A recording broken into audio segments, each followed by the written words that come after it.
I am a people pleaser, people. So how can I stop being a people pleaser? That's a good question, so let's talk about it. But first, our TLDR summary. People pleasing can become an addiction and is ultimately an unhealthy practice. Our actions need only glorify and please God, not other people.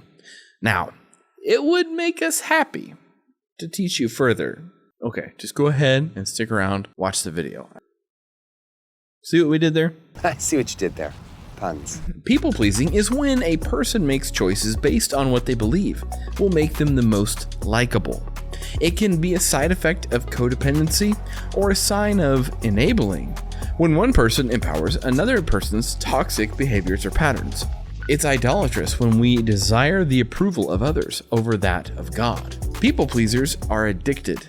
The need for approval is often rooted in misplaced understanding of their true personal value. Forgive me, I'm worthless. How could I? If you are accepted, then you are valuable. If you are not accepted, you are worthless. The truth is, there's no way you can make every single person happy. Guys, I can do it. No, you can't. It's exhausting and plain impossible. It won't be hard, it'll be impossible. Instead, see your value as an inherent part of personhood given by God. Yes, Jesus did please people, but he also made a lot of people angry. Jesus was selfless in every way. Yes, he was loving, kind, and caring with others, but he was never afraid of calling out people when they did wrong.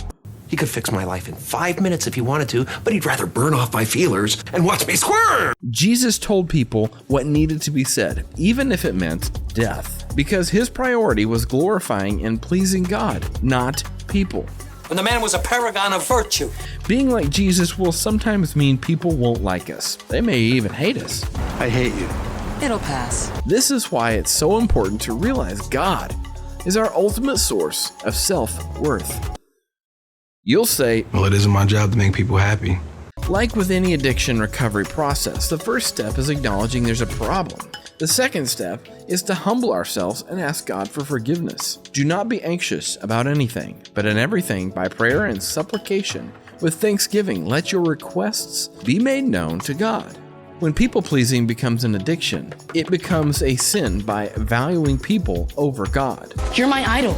Unfortunately, for as long as we live on earth, there will always be worldly things competing for our attention and focus. That's when we jump up and give ourselves Permission to not be a people pleaser? Any habit or addiction takes time to recover from and change. So whether you eat or drink or whatever you do, do it all to the glory of God. The main motivation for every Christian should be to please and glorify God. We can't earn favor by glorifying God because he already loves us as we are. We love because he first loved us. We're already so deeply loved that we want nothing more than to share it.